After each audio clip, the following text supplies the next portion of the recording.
mélange di tradizioni, suoni, colori, lingue differenti.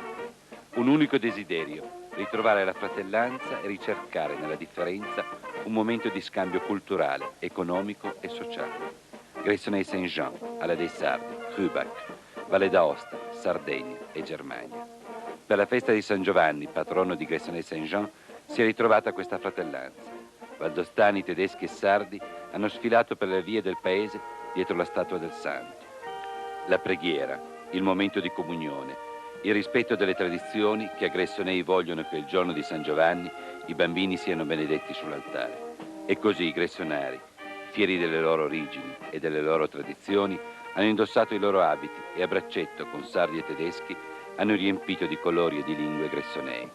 Tutti portavano i loro costumi, dai bambini piccoli alle donne anziane. La festa di San Giovanni di quest'anno sarà ricordata a lungo in questo paese della Valle d'Aosta che rappresenta la minoranza nella minoranza, perché la differenza dei gressonari non è soltanto nei vestiti o nelle preziose cuffie delle donne, è anche e soprattutto nella lingua, il valser. Una piccola comunità che resiste all'italiano e al francese e che tramanda di padre in figlio quelle tradizioni che hanno reso i gressonari parte integrante dell'Europa. La loro simpatia ha spinto un sindaco di un paese della Sardegna, Alla dei Sardi appunto, a decidere il gemellaggio. Alla dei Sardi conta 2000 anime e si trova al confine fra le province di Sassari e Nuoro. Nei costumi dei suoi abitanti si scoprono le tradizioni dei pastori sardi, uomini rudi come i montanari, ma che sanno cogliere l'occasione per fraternizzare. E così, nella piazza di Gressoney, sardi e tedeschi si sono esibiti nelle loro danze. Da una parte la litania, dall'altra i ritmi teutonici.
Gressoney-Saint-Jean, Alla dei Sardi e Rübach, tre paesi che credono nell'Europa e che difendono nello stesso tempo le loro tradizioni.